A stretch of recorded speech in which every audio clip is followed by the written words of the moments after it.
नबी अलैहिस्सलाम ने उनसे फरमाया, सुनो, आज तुम्हारे साथ मैं वही बर्ताव करूंगा और वही बात कहूंगा जो यूसुफ अलैहिस्सलाम मेरे भाई ने अपने भाइयों से कहा था, जिन भाइयों ने उनको बचपन में कुएं में डाल दिया था, बाप से दूर कर दिया था, माँ से दूर कर दिया था और साल तक दर बदर की जिंदगी गुजारनी पड़ गई थी। उसके बाद अल्लाह ने उनको इज्जत अता फरमाई, हुकूमत अता फरमाई, बादशाहत अता फरमाई। वो सबके भाई लोग उनके सामने पड़ गए थे, सबके सब सजदे में चले गए थे। सजदे ताज़ीमी जो मामला है, सबके सब चले गए थे। लेकिन यूसुफ अलैहिस्सलाम ने फरमाया था, अरे मेरे भाइयों, आप लोगों ने मेरे साथ जुल्म और सितम किया, लेकिन नबी का तरीका बदला लेने का नहीं है, नबी का तरीका माफ करने का है।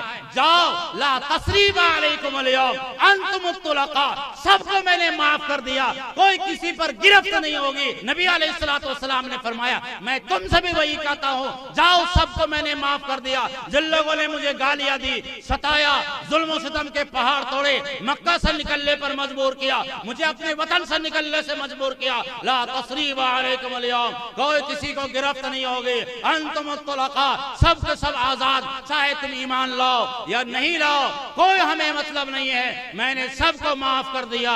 सिल मन क़ताअका वअफ़ु अम्मन ज़लमका वअहसिन इला मन असा इलैक, जुड़ जाओ जो तुमसे कटे, माफ कर दो जो तुम पर जुल्म करे, तेरे साथ जो बुरा बर्ताव करे तुम उनके साथ अच्छा बर्ताव करो।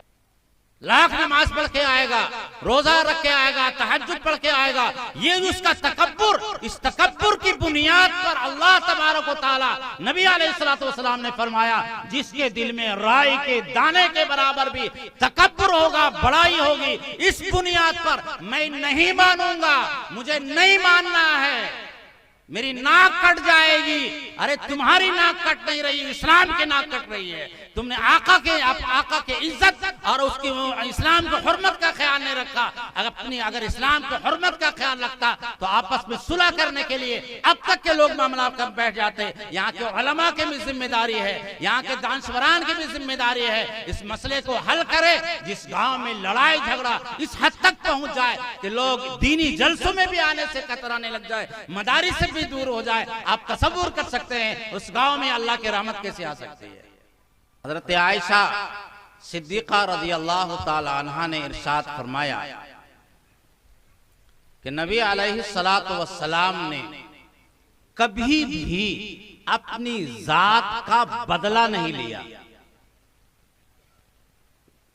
हुजूर को लोगों ने गालियां दी, सताया, क्या नहीं किया। सीरत की किताब पड़ी हुई है हमारे सामने, वक्त अभी उसको बताने का नहीं है।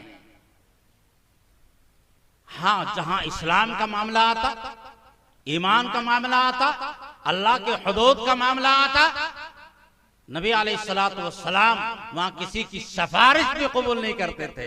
आपने मशहूर वाकया सुना होगा कि फातिमा नामी एक खातून से चोरी का सुदूर हो गया था, बड़े खानदान की थी, लोगों ने नया नया ईमान लोग लाए थे, वो हुजूर के पास आकर के सिफारिश करना चाहते थे कि माफ कर दिया जाए, माफ कर दिया जाए, हाथों को ना काटा जाए। किसी के अंदर ताकत नहीं थी कि हुजूर के सामने जाके सिफारिश करे। हजरत उसामा इब्न ज़ैद रज़ियल्लाहु ताला अन्हु हिब्बुन नबी मशहूर थे, हुजूर के महबूब थे, उनसे लोगों ने कहा तुम जाकर के सिफारिश कर दो। वो गए, नबी अलैहिस्सलातु वस्सलाम का चेहरे अनवर सुर्ख हो गया, मिंबर तशरीफ लाए और फरमाया अतुसफ़िउ फी हद्दिन मिन हुदूदिल्लाह, कि अल्लाह के हुदूद के बारे में तुम सिफारिश करते हो। खुदा की कसम, फातिमा बिनते मोहम्मद से भी अगर बिल फर्द व महाल चोरी का सुदूर होता तो अल्लाह के दीन के हुदूद के लिए, अल्लाह के अहकामात के लिए उसका भी हाथ काट देता। मैं अल्लाह के हुदूद के बारे में मैं कभी भी किसी को माफ नहीं कर सकता। लेकिन नबी अलैहिस्सलातु वस्सलाम ने अपनी जात के लिए कभी किसी से बदला नहीं लिया।